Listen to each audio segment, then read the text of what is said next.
By the second generation after his death, Aristotle's philosophy had fallen into disarray. The surviving esoteric texts, writings originally intended only for his advanced students, were dense, compressed, and physically fragmented. This obscurity left a vacuum. Throughout the Hellenistic age, the rigorous, highly cohesive physical system developed by the Stoics dominated the intellectual landscape, threatening to render Aristotle's fragmented research completely obsolete. The philosopher who solved this crisis was Alexander of Aphrodisias, active in the late 2nd and early 3rd century CE. Hailing from a prominent intellectual center in Asia Minor, Alexander took on the role of philosophical architect. He employed a strict scholastic methodology, explaining Aristotle by using Aristotle. If a passage was obscure or seemingly contradictory, Alexander cross-referenced it against the rest of the surviving corpus to force a unified, coherent interpretation. Alexander's meticulous glosses turned these difficult, esoteric texts into a canonical, self-referential body of truth. He presented Aristotle as a source of absolute philosophical authority, capable of answering any question recognizable to his time. Alexander invented systematic Aristotelianism.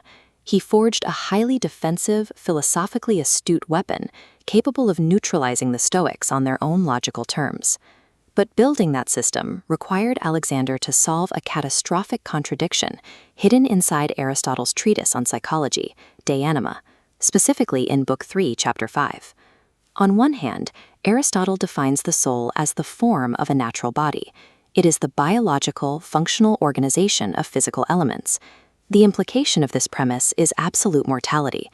If the soul is simply the functional state of the body, then it must perish entirely when the physical body dies. On the other hand, Aristotle asserts that human beings possess an active intellect capable of grasping eternal, universal truths, an intellect he explicitly describes as separable, impassible, and unmixed. These two premises clash violently. A purely mortal, biological function should not possess the hardware required to access immortal, immaterial concepts. Alexander recognized that this internal friction could collapse the entire Aristotelian system. To save it, he set out to re-engineer the mechanics of human reason. We can reconstruct Alexander's solution from the bottom up. As this schematic shows, human existence begins at the physical baseline, the elemental mixture of the body. Alexander fiercely rejects Platonic dualism. There is no independent ghost driving a physical machine. Instead, he relies on a concept called supervenience, a relationship where a higher-level property only emerges as a direct consequence of a physical arrangement below it. The soul is the supervenient form. This supervenient soul grants true causal power. It is the very reason humans can move, digest, and perceive. Yet it possesses absolutely zero independent existence without the body. Compared to rival theories of late antiquity, this is a radically physicalist reading of Aristotle. The soul is an emergent property of flesh and bone. Because the soul is strictly ontologically dependent on the biological substrate beneath it, its mortality is undeniable. When the body fails, the form disappears. Now let's zoom in on the specific faculty responsible for advanced thought, the baseline human mind, which Alexander calls the material intellect.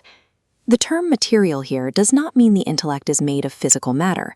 He uses material in the sense of Aristotelian prime matter, meaning it is a completely unformed, purely receptive substrate. It is an intellect of pure potentiality. This emptiness is a logical necessity. If the receptive intellect had any inherent structure or form of its own, that form would interfere with its ability to accurately perceive and absorb outside concepts.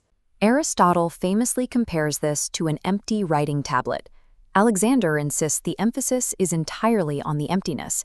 It is a sheer aptitude to learn, containing nothing. Human cognition begins at absolute zero. We are born with a purely potential mind, tethered to a dying biological form, inherently devoid of ideas. But an empty writing tablet cannot simply write on itself. This introduces a catastrophic mechanical flaw in the system. Pure potentiality lacks the energy, agency, or structural logic to begin the process of abstraction on its own. It is completely inert. To solve this, Alexander deploys the principle of maximal causality. This strict metaphysical rule states that for any potential property to become actualized, it must be acted upon by an agent that already exists in a state of pure, realized actuality. Applied to human cognition, the logic is brutal. If our intellect is purely passive, the catalyst that sparks human thought cannot be sourced from within the human being. To save human cognition, Alexander is forced to locate the origin of thought entirely outside our biological system. Alexander's solution is radical. The catalyst for our intelligence is an eternal, transcendent entity positioned firmly above us, the active intellect. He explicitly equates this separate intellect with the divine intellect, God, as described in Aristotle's Metaphysics, Book 12. God does not reach down and inject thoughts into our heads. That would make the divine an efficient cause, an active laborer. Instead, God acts as a final cause, an ultimate intelligible paradigm. The divine simply exists as pure form. Our material intellect reacts to this presence, striving upward to understand it. This striving activates us.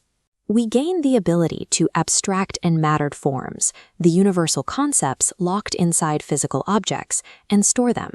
Our passive mind upgrades into what Alexander calls a dispositional intellect.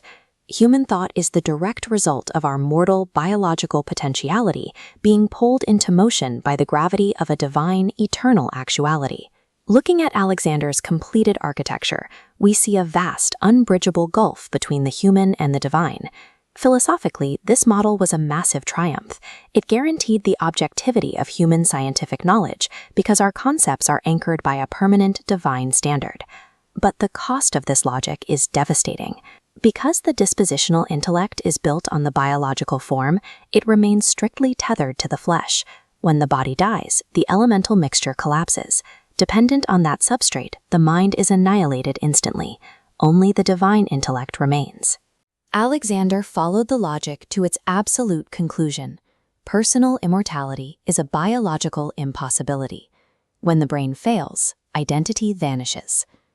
Alexander's specific model of the mind set the parameters for Aristotelian debate for over 1,000 years. His logic was so rigorously grounded in the text that later Neoplatonist and medieval scholars found it nearly impossible to ignore. Alexander's meticulous Aristotle by Aristotle methodology made his conclusions exceptionally difficult to dismantle using the master's own texts. His model became the definitive interpretation of the mind in the Arabic philosophical tradition, forming the bedrock for titans of Islamic thought like Averroes. It caused a centuries-long crisis. To protect the doctrine of an immortal soul, later philosophers were forced to manipulate Alexander's airtight logic, or construct entirely alien metaphysical frameworks to bypass him. Alexander of Aphrodisias engineered an ideological fortress. He dictated the precise terms of philosophical debate for over a millennium, forever securing his title as, simply, the commentator.